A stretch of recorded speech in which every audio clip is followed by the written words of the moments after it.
Hello everyone, and welcome to Behind the Scenes here at MUNCH Museum. My name is Zinata Miri, and I am an art educator from the museum. As you might know, the museum is closed due to COVID-19, but we are letting you in here behind the scenes to let you in on how we work here. So we're on the move to the new MUNCH Museum, and to do that we need to pack and transport all of these different paintings. But before we do that, we're going to let you in on how we work here. And we're going to meet our curator from the exhibition and collection department here, Kari Brandtzæg. Kari, thank you for being here. Thank you for having me. So what are we focusing on today? Today we are focusing on the most iconic paintings by Edvard Munch, The Sun. And what we see here is an early draft. But I thought also the sun is a subject we could talk about a bit, because we are all kind of affected by the sun, and especially now, after weeks of isolation, after a long and cold winter characterized by the virus COVID-19, now we can go out, enjoy the free air and the sun, because it's something obvious about the sun when it hangs on the sky. And when we look out of the window, we will be excited and happy if the sun shines, but depressed and maybe moody if the sun is disappeared behind a dark and rainy sky for days. So, and we are lucky today, the sun is shining, so we are happy. And especially here in the Northern Europe, the sun has a special effect on us as a kind of life-giving force when nature is awakened again after a long winter. And that was something Munch also was concerned about. Let's go look at this painting. After you. So, Kari, could you elaborate on why the sun was so important to Munch here, on the context? Yes, we see one of the versions, early versions here, and he painted this, started to paint that after a life crisis.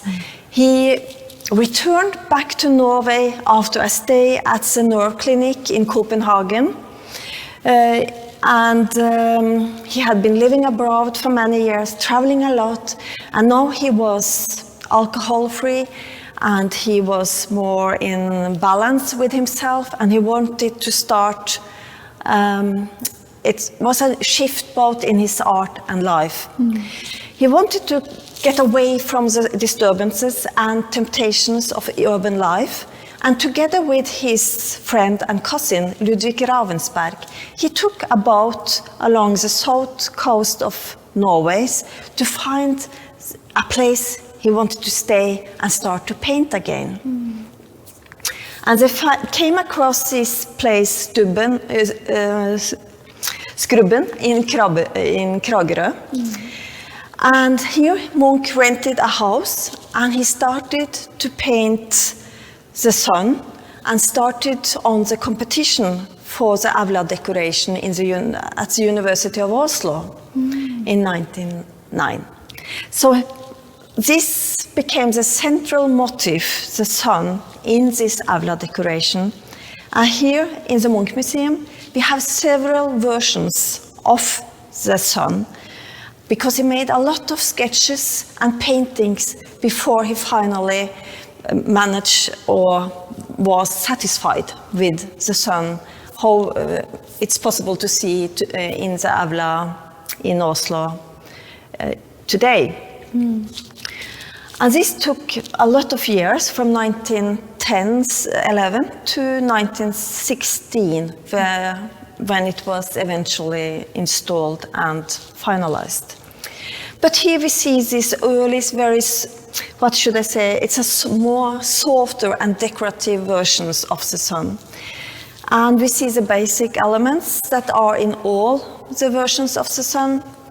Actually, Munch got a photographer to also make a photo of this bay. And this site, it was just down the hill of his house in Kragerø. So he enjoyed these early mornings, seeing the sunrise out of the ocean. We see these rocky, cold stones, and we see the grass, and it's very rough painted, it's very expressive. There are very pastels sometimes, some places, and we see also this light, beautiful ocean with the sparkling rays from the sunbeam. So, Kari, you mentioned this competition for the University of Oslo and the decoration. Who else were involved in this competition? It was some of the most national prominent artists at that time were involved in the competition, as Edvard Munch, as Erik Wernskjold, Ole Folde Thorn, and the brother to Gustav Vigeland, Emanuel Vigeland. All these made this very more conservative, classical proposal for the Aula decoration. And the jury was also conservative. They wanted something really traditional, more classical, that was more aligned with the architecture of the university in Oslo. So it took a long time, a lot of discussions and crises actually, before they finally decided, yes, let us go for the proposal by the artist Edvard Munch. And this was something radical new. It was the painting style, the subject, everything was, how could we have a sun as a central motif? And actually, during this long process, Munch, it was not the sun as itself, that first was the main motif. It was naked men climbing up the mountain to the sun, looking at the sunrise, and it was naked men blended by the sun. The sun was always there, but it was a lot of disturbance, what should I say, elements. So it took some time before Munch wanted to simplify the motif and only paint the sun itself. So why was the sun so important to Munch in this context? You know, at that time, the ideas and the philosophic thoughts around the primordial light was in the time. And Munch himself had been in Warnemünde, in Germany, where he had painted naked, strong men on the beach, under the sunny sky. And there in Warnemünde, he met his friend, the philosopher Eberhard Griesebach, who was very into art and very excited and interested in Munch's art because he knew the new expressionism in art and was also a friend of Ernst Kirchner. So with Munch, he had this discussion about how to simplify something and also about the primordial light from the sun and all the tactile and not comprehensible forces in nature that was difficult to put the words on. This sense of something that has a kind of power over you. So this became very important for Munch, and in a letter to Griesebach from Kragerø, when he's doing the sun and working on this, he tells how important these philosophical discussions on the sun became for him. Yes, absolutely. So could you tell us a bit more about what was happening in Norway during this time? This competition, it was at the Aula decoration at the university. It was to celebrate the university 100 years, but it was also in a way a celebration of the independence of Norway. Because Norway became at last independent from Sweden and the union with Sweden in 1905. So it was a kind of national mood in that time. And Munch was of course also affected by that, coming back from the stay at the North Clinic and also from all the years abroad, now deciding to settle down in Norway and he wanted to explore the Norwegian nature. So at Kragerø in Telemark, Telemark is kind of a very national landscape in the Norwegian history of art, he himself also traveled up to the mountains, into the landscape, and he wanted to experience the special fresh air in Norway, the special botanical and also the landscapes. And as you see here, it's something, it's not a landscape from Italy or France. It's very typical Norwegian coast, and with this cold blue lilac stones and the ocean. And that was something important for Munch. He had to experience this landscape and the sun on this specific site in Kragerø, and that was something he wanted to depict in the sun painting. Could you tell us a bit about the possible art sources and inspirations for the sun? Yeah, you see how the light is important in this painting. And Munch, of course, he was very well up to date on what was going on the international art scene at that time. He knew about Impressionism, and he had himself painted Impressionistic style in the 1880s. So he knew about Claude Monet, his studies of the sun, and the illumination studies by the Impressionist painters, and also Van Gogh's burning suns over the meadow of sunflowers.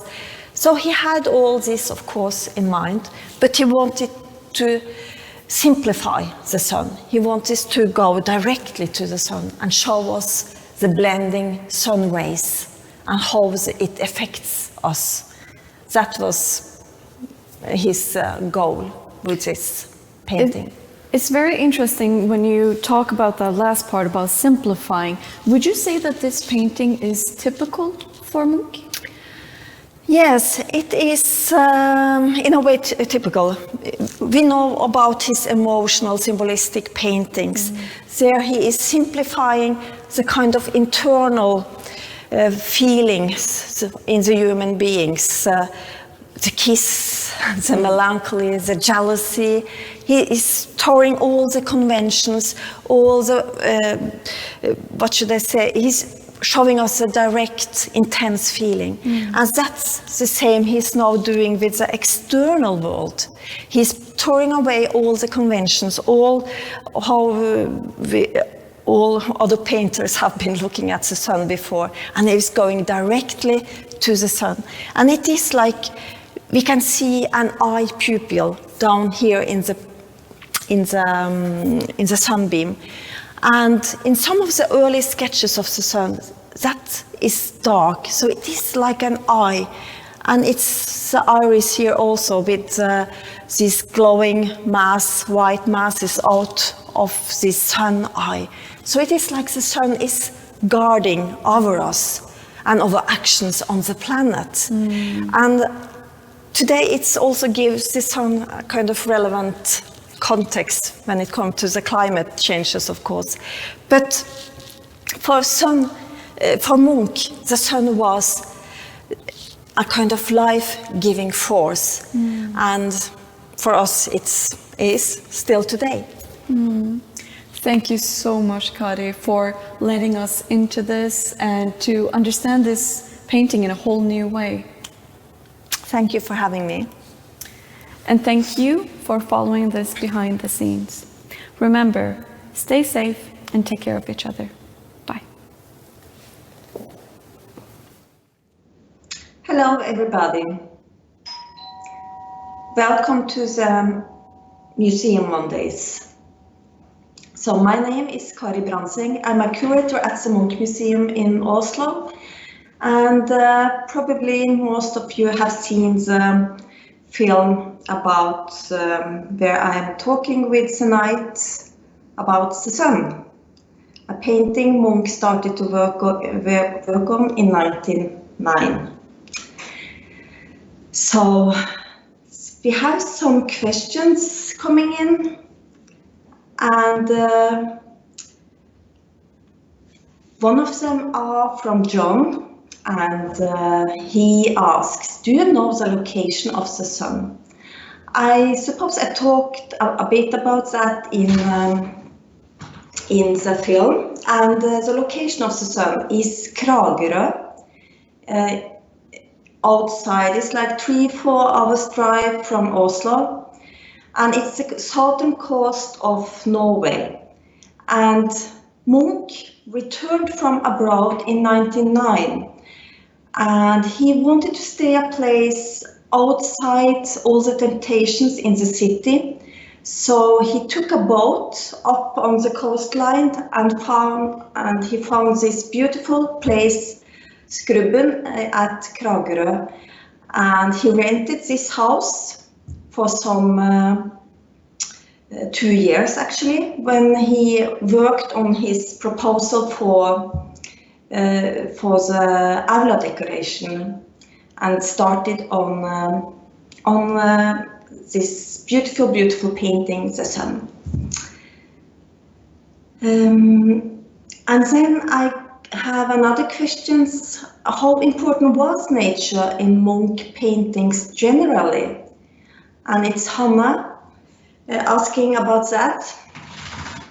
And nature was, I suppose it was always very important for Munch, and as a kind of backdrop, and also trying to make the feelings and expressions in his paintings more,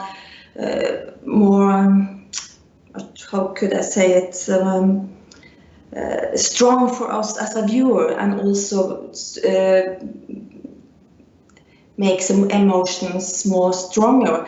So he, in 1889, he bought a little house in Åsgårdstrand, where he painted his very famous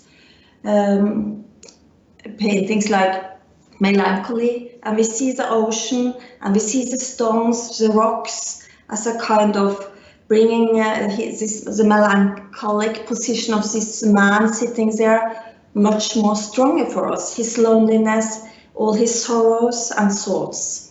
So the nature was quite important for Munch in many paintings, also in his most famous, iconic, The Scream.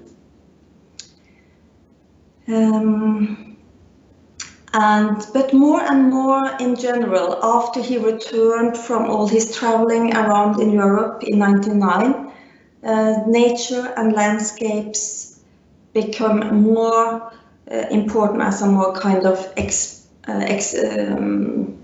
external experience, as a more decorative and painterly expression, we may say, as we see in the sun. Yes, and we also have one other questions coming up here, and sorry, I have to try to read it. I joined late. It's Tony from New York. I joined late, but see that this particular painting from Munch is positive and of nature. I thought they were always of feelings and generally negative. Which are the other examples of Munch's works that are positive, like the sun? Yes, and that's a good question.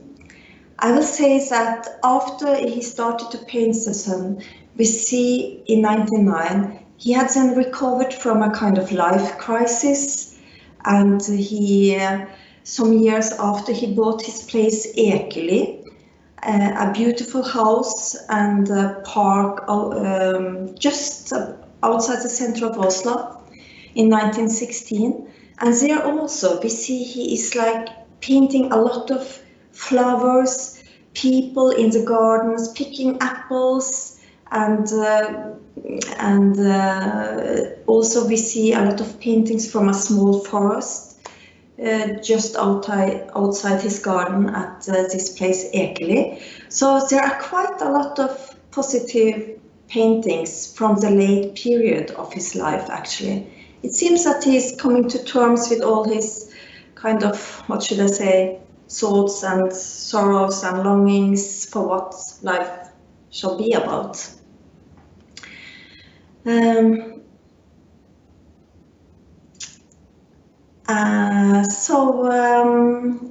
The sun is one, and also in this, and the sun is mounted in this aula decoration, this beautiful university hall in Oslo. And also there we see some other positive images from Munch called History and Alma Mater. And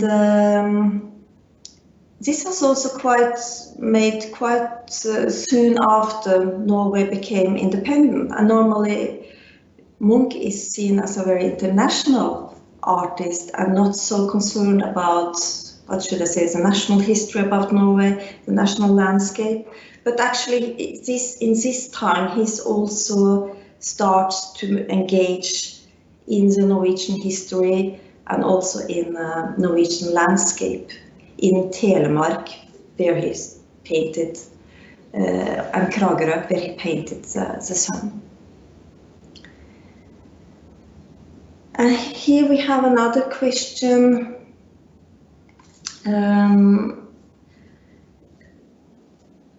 called from Sammy. There could not be more of a difference between the scream and the sun. Is the sun Munch's most cheerful painting, would you say? Are there any more in this series? Yes, and I suppose that the sun is the most cheerful paintings. It's like it's a primordial light. He was very concerned about this time. And also as the sun as a source of all life, and I suppose that it's difficult to say that, but he made, as I said, all the paintings for the aula decoration, and they have also this kind of life. Tribute to the life and also to Norway, you may say, and the new young nation. And then we have another question from Birger. What was Edvard Munch's relationship to his country during the war? Munch actually he lived through the First World War, and then he stayed more or less in Oslo or Christiania in Norway. And in 1916, under the First World War, he bought Ekeli, this house he was living in, and where he also had built a beautiful studio, so he could start to have more space to paint in. And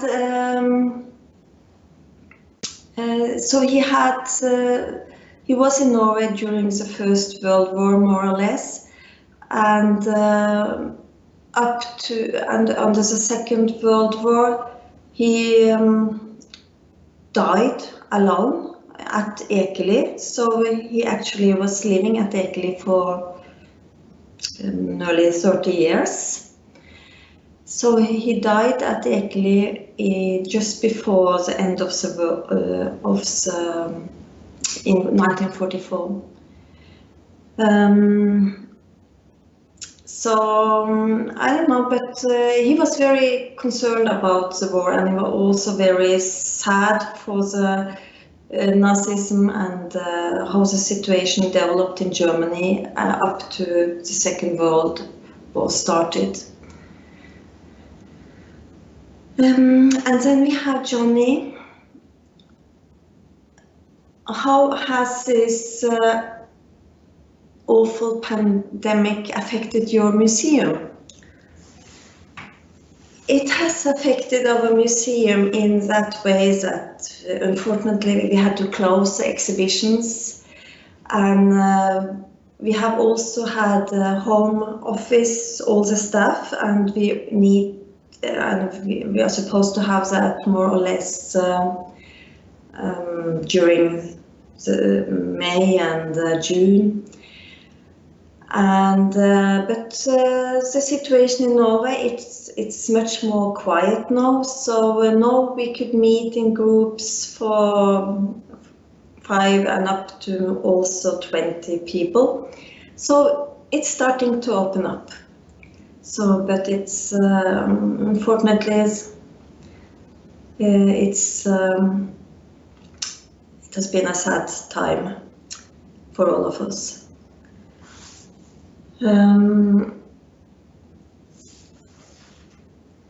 How many versions of the sun are there, is Jim asking about, and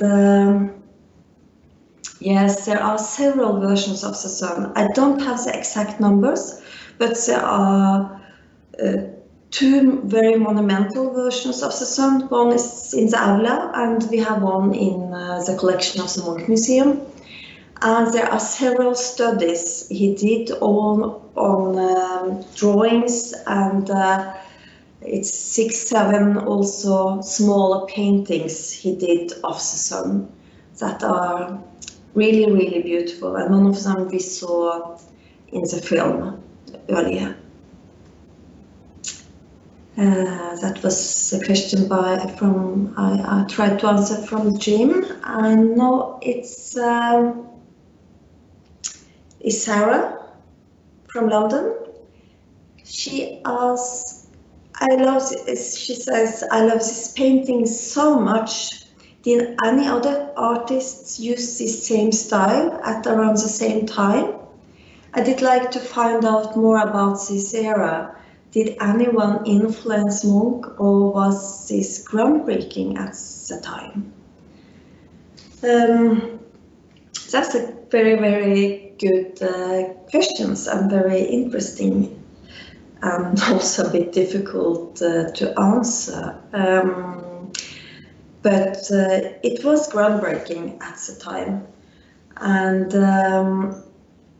you know, Munch at this time, he was, of course, he was an avant-garde, and he knew about all the things going on in the art field. He was very much into German art, and was a kind of leaded into German, to the expressionistic painting. But at that time, he was also very interested in Matisse, and he knew about the Fauvism. Now Matisse was a leading figure that had his breakthrough in 1905, and also, of course, Munch himself was knew about Monet and Impressionism, and himself had tried the Impressionistic style. So I suppose, but he was in a way blending all these different styles into his own expressions and his own signature, you may say. So he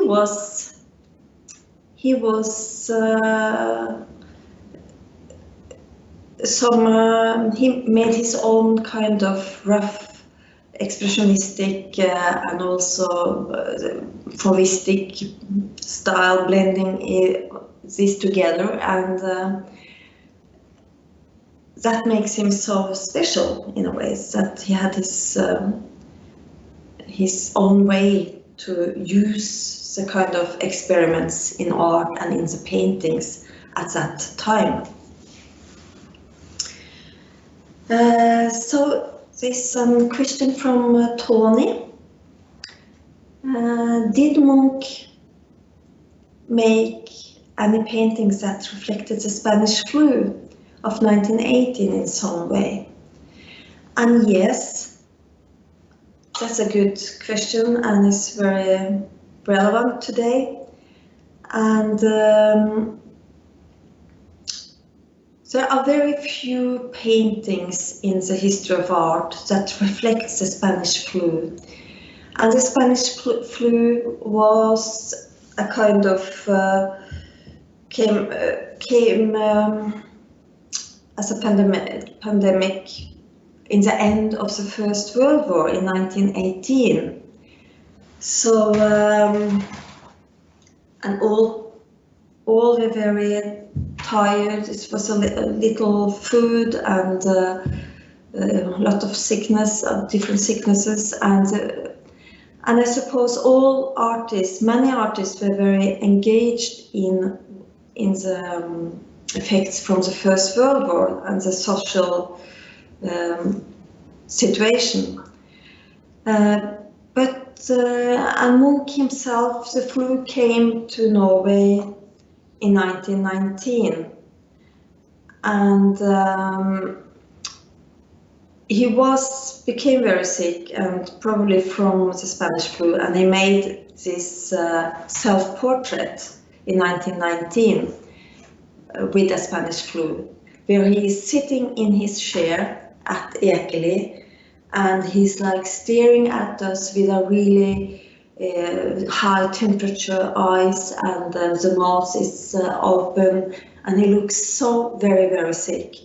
And in the collection of the MUNCH Museum, we have another self-portrait. It's where he's recovering. It's like called recovering from the Spanish flu. But so these are some only a few examples that artists are reflecting the Spanish flu in their paintings, and Munch did that in a way. Unfortunately, there are some really many sad stories also for artists that died of the Spanish flu, as for example Egon Schiele, and also Gustav Klimt died. And in Norway after 1919, there are also some other really great young painters that died from the flu.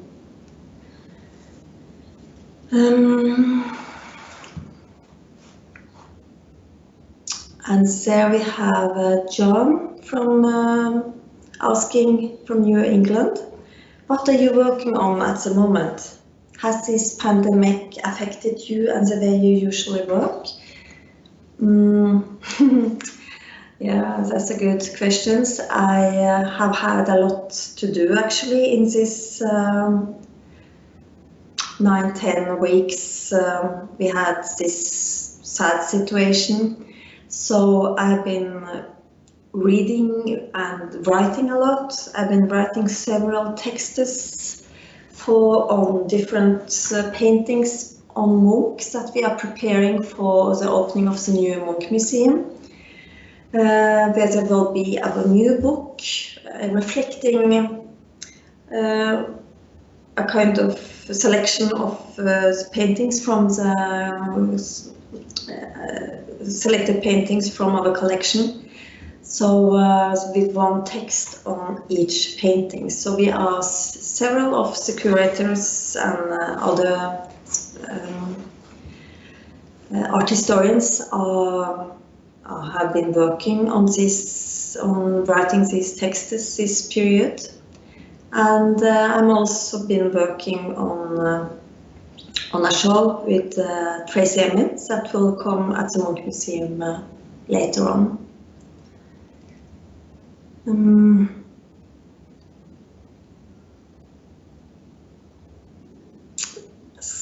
Yes.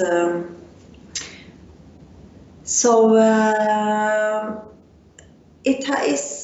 we are looking forward to that the situation will be more calm and that we may open up the museum again. But the pandemic has actually not affected my usual work because I've been in a period that I had to do research and write a lot. So, and it's also one questions here coming in from James regarding my background. And I've been working at the MUNCH Museum now for a bit more than 4 years, and I'm an art historian. I've been studying at the University of Oslo, literature, art history of art, and also history. And my specialty is actually Russian art. Modern art at the last turn of the century, so I was also studying in Russia in the 90s. I came into Edvard Munch more from the context of the art in the early 20th century, and so I try to look at Edvard Munch with in a more European context, and also in a more contemporary context today. So what we try to do is to do Munch relevant for us and the time we are living in. And now with this crisis, this corona crisis, it is important to mediate the art of Edvard Munch, because it's about loneliness, it is about emotions we all can feel on every day, actually. So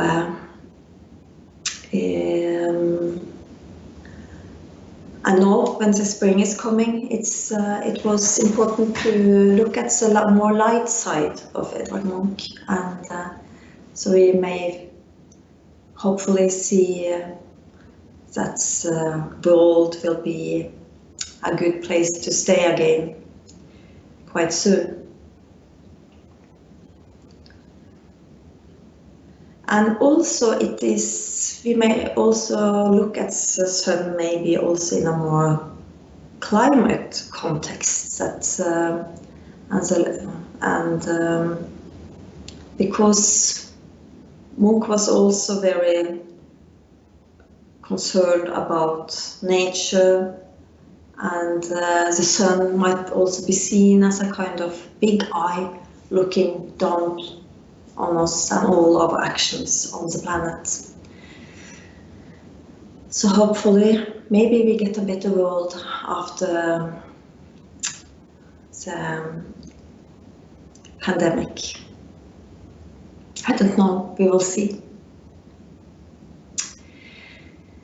Okay, I suppose that we have been going through a lot here, and now it's another question: when is the move to your new MUNCH Museum to be completed? How far will the move be from the current museum? That's a great question. Yes, no, we will move.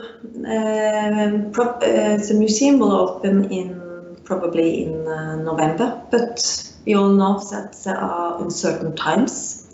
But that's what we are going for, and it's a new MUNCH Museum. It will be really, really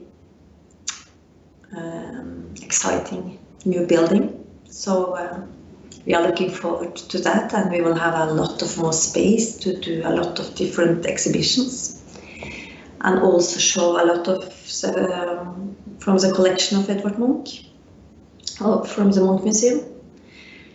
And how far will the move be from the current museum?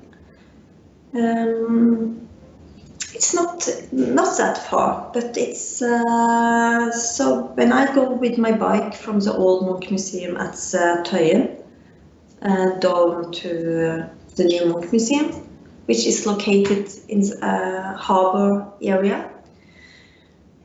It's only like 10 minutes on the bike. So, and you know, Oslo is not a big city, but so it's quite small and there are not so long distances.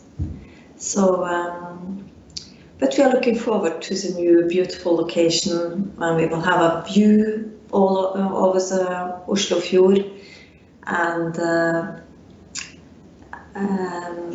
we have the harbor, and so it will be exciting, and it's a lot to prepare for to the new MUNCH Museum with a lot of new shows and texts and books. So it's exciting, absolutely. So we hope all who are that are looking on the museum on this will come and visit the new MUNCH Museum when it opens. So I suppose we are talked about the sun, about the Spanish flu, the First World War, and how Munch moved from, had been abroad before he returned to Oslo in '99 and made the sun. So, so that was so many changes, and also Munch was affected, of course, about all the social changes at this time after Norway became independent in 1905. And actually, yesterday we celebrated of a national day, the 17th of May. And usually here in Norway, it's a children's day with the parades in the streets, going with the Norwegian flags and singing in the streets.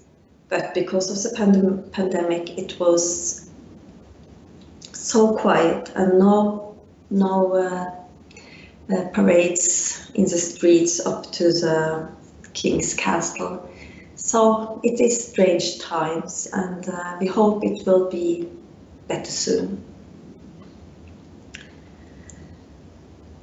So we have one more question here. It is, what are you, no, that was John, and we have Barbie.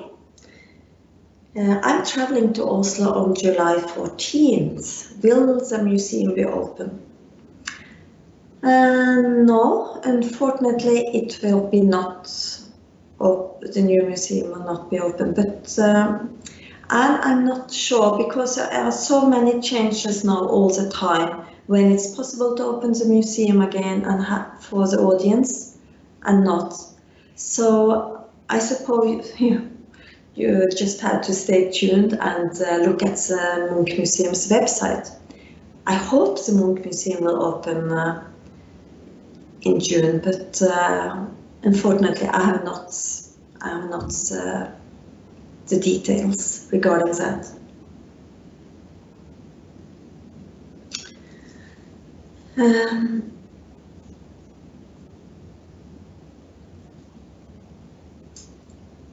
Yeah, so I hope you enjoyed the Museum Mondays, and that you all will look into the next Monday at Museum Monday. And I'm very happy that I could share these great moments with you. So I will just say goodbye, and hope to see you in Oslo and at the new MUNCH Museum when we have a better situation, and be healthy and stay safe. Goodbye.